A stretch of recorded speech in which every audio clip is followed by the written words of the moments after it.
But just in case you don't, my name's David, I'm the School Careers Advisor. There is a couple of unfamiliar faces in the audience. I'm from Skills Development Scotland, that's the careers service in Scotland, and I am basically here in the school to help everybody think about what comes after school. Okay? I've been asked to talk about a few things today, starting with what the pathways are beyond school and what our young people actually tend to do here. Talk specifically about one of those pathways, which is apprenticeships, because there's a lot going on in that area, there's a lot of change in that area. Then I'm going to give you some general information about the labour market and talk a little bit about the skills that are actually in demand from employers. Okay? So there's a lot of information to get through. I'll try and get through it as quickly as possible. I am going to get the slides sent out to you though, so please don't feel like you have to take everything down or take everything in one go, because I'm going to be talking at this pace the entire time. Okay, I should just quickly say this is my colleague Louise here. She's videoing me because she wants to, and please don't mind her at all. Right, okay, so we're going to get started with a graph basically of where everybody went after they left school. This is from the year 2016-17, which is the last year we have published results for. So these are essentially people who left either throughout the year in 2016-17 or mostly left at the end of summer 2017.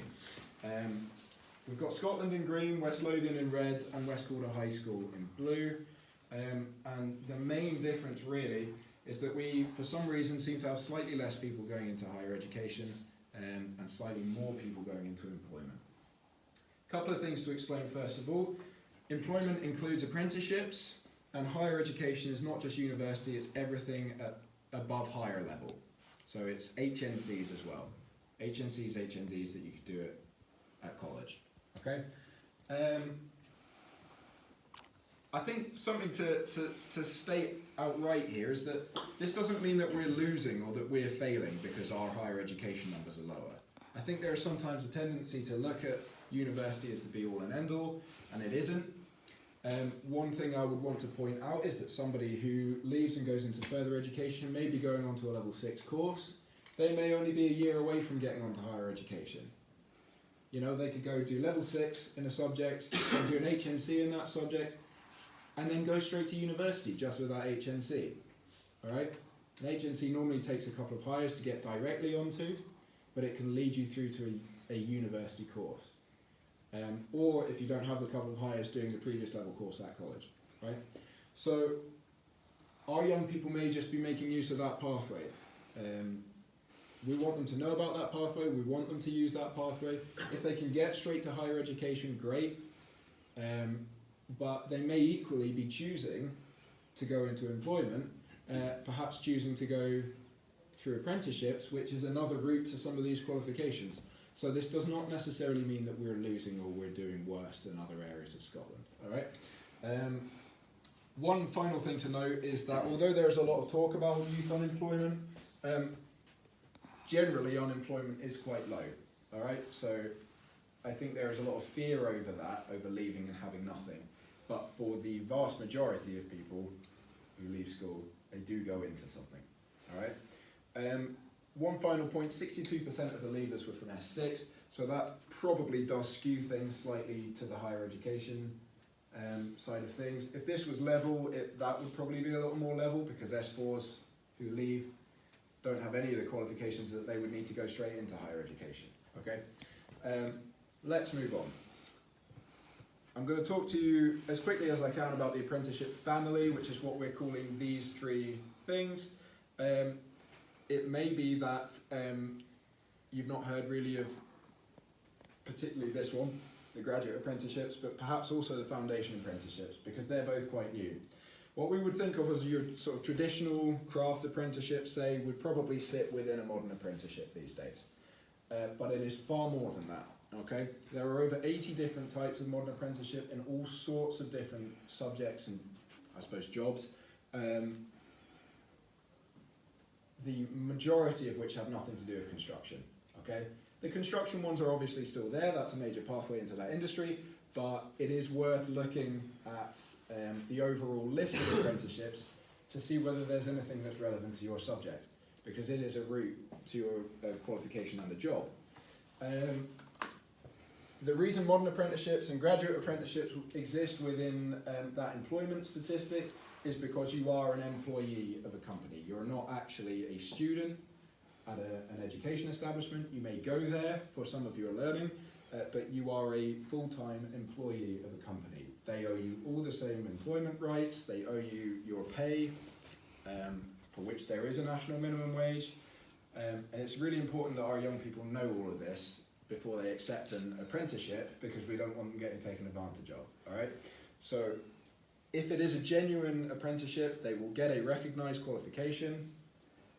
If it's at graduate apprenticeship level, that will be at degree level. That will be a level 10 on the SCQF, all right? Graduate apprenticeship takes roughly the same amount of qualifications and drive and professional competency to get onto as it does to get into university. It's being billed as a genuine alternative. And I really think that it is. An employer is offering to put 4 years into you as a school leaver to get you to a degree level of qualification and to pay you the whole time you're doing it. It's pretty unlikely that they're going to want to let you go at the end of those 4 years, for starters. But even just looking at it from a purely financial point of view, if we've got young people who are worried about whether they can afford to go to university, if you factor the cost of university in against the fact that you may be paid upwards of £13,000, £14,000 a year on a graduate apprenticeship, you might be something like £50,000, £60,000 better off by doing a graduate apprenticeship to get to the same qualification in the same amount of time. All right. So again, on the list I'm about to show you, there is a list of all the things you can do a graduate apprenticeship in, and that is expected to grow, certainly, because this is very new. Foundation apprenticeships are supposed to fit within the travel column. They are done while you're in school. They're ideally for an S5 pupil to do over 2 years. It leads to a qualification the equivalent of a hire that most of the major universities have agreed to accept as a hire. All right. There is a page on apprenticeships.scot, which is the big apprenticeships website, that has a list of all of the universities that have agreed to accept it as a hire. Okay, so if you've got young people who are concerned about that, you can direct them along to that. It could also lead very well into a modern apprenticeship, because someone who's done a foundation apprenticeship and then goes on to do a modern apprenticeship in the exact same thing is able to complete that modern apprenticeship in less time, because there's quite a lot of overlap. Okay. The main difference between a foundation apprenticeship and the pre-existing college travel column courses is that there is a substantial work experience and employer involvement element to a foundation apprenticeship, which is not always there in one of the Tuesday, Thursday courses that they could currently do. Okay, so that's why it's so enticing, is because it's getting a young person in through the door as part of a qualification into an employer who then gets to know them and probably doesn't feel like they would even have to interview them by the end of it. All right, so that's why it's appealing. I could go on and on and on about that for the whole 20 minutes, but I really don't want to. These are the things that you can currently do a foundation apprenticeship in. Please cast your eye over those at some point. As I say, I'll send the slides around. These are the currently existing graduate apprenticeships, focused in 3 main areas to start with, but once the concept has been sort of proven, as I think we now feel that it is, it's likely that they're going to bring in new subjects for that. Okay. These down the side are the universities that are actively engaged in graduate apprenticeships, and again, as you can see, it's most of the main ones. So there is some real buy-in here. That's the link for the list of apprenticeships, and that's across all 3 elements of the apprenticeship family. So that's where you can find out what they actually exist as. Okay, I'm going to talk about the labour market now. Can't remember what time I'm supposed to finish, so I will just keep going, I think. I think it's worthwhile having a bit of an overview of what world we're sending our young people out into. Unfortunately, the key message from all of these trends is that we really don't know what sort of world we're sending them out into. Political uncertainty is certainly one that the mind jumps to right now, but all of these are true. As technology continues to develop, many jobs are simply going to disappear because we don't need people to do them anymore.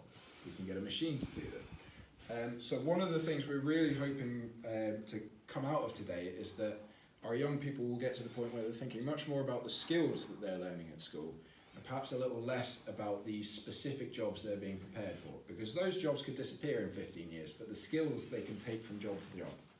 All right, so that's what we need to leave them with when they leave here. I'll probably breeze through these bits because I want to get to the skills at the end. This is generally what the Scottish Government is expecting to be our key areas over the next few years. They could be wrong. Every economic prediction has been wrong or right before, so we don't necessarily know. There is something on there for most subject areas, but again, I would encourage you to think actually that within your classroom, the young people are learning skills that are useful for all of these. That's the point here, and that's the point that needs to go across to the young people. West Lothian's labour market, again, you can probably just come back and have a look at these at some point because we are, I think, getting a little short for time. But these are West Lothian's biggest employers. All of you work for the council. 8,000 people work for the council. The next biggest is Skye, which is 4,000, so you are certainly part of the big fish. These are the types of jobs that exist within West Lothian, sort of grouped into industry categories. Quite interesting to look at. I'm aware that I'm speaking to the social subjects, so that's partly why I want to get onto the skills as quickly as possible. Our general expectations are that construction, admin, support services and arts are going to increase, and the major declines over the next 10 years are I don't really know why water supply. I assume it's because we found a more labour efficient way of doing it. If that is the case, that is going to be a very common story for our young people throughout their lives. That's going to keep happening to them, so we need to prepare them for that. Manufacturing and mining and quarrying, certainly that could be automation, it could be globalisation, it could be that those jobs have gone elsewhere. Or it could actually be, certainly in the mining sense, the geographers in here will tell me it could be resource depletion. All right, it could be that what we used to mine here simply doesn't exist here anymore, and that is a key theme of West Lothian's labour market over the last 100 years. You could bring in fracking and that could go through the roof. Yeah. I think that ties into political uncertainty. I think the future is landmine mining. Landfill mining. Sorry, I have no idea, but apparently it is. This is what we're expecting to be the top 3 employing sectors in 2028. This could be wrong, but they seem like reasonable bets. These two are already the top 2 sectors. Probably not expected to experience massive change in the next 10 years. Construction we are expecting to increase. That's perhaps assuming a positive economic outlook. Who knows about that just now, but I think I want to move on. You will often get asked, and I often get asked, what can I do with this subject? And I think it is a useful question to be able to answer. Again, with the caveat that we are trying to get them to think about transferable skills rather than just jobs to do with this subject. But you will still get that question to answer. So I'm going to show you a tool that you could use quite quickly. It's on a website called Planet Plus. If you go through to this sort of schools tab here and click just on school subject career list, it will bring you to this page with all of the main curricular areas. If you were to click on one of those, so let's say expressive arts for example, it brings you to the subjects that exist within expressive arts, and then for the example I clicked on music, which shows you all of the jobs that will specifically ask for music as a requirement, okay? Or may very specifically use the skills that are absolutely intrinsic to music, okay? I think roadie is still a career. Yeah, well, I mean, it's on there because people get paid to do it still, so I can bet that on that page it will say there is no set route into this career. Be friends with the band, I don't know.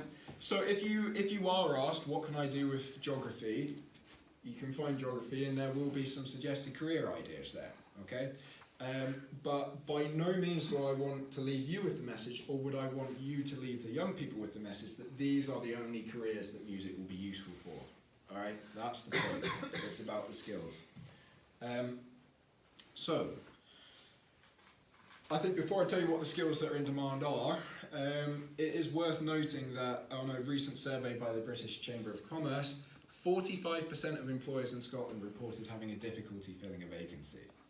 that doesn't really fit with our narrative of there isn't enough jobs for the people who want the jobs. But that's actually what the employers are telling us.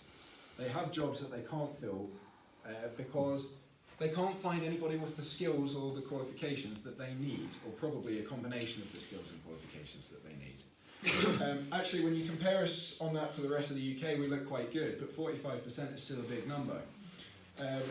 So we're shooting ourselves in the foot somehow, and I can only think it would be one of two ways. Either we're not producing people with the right skills, there may be some element of that, or, and I think this is perhaps more likely, we're producing people with all the skills but without the ability to articulate their skills.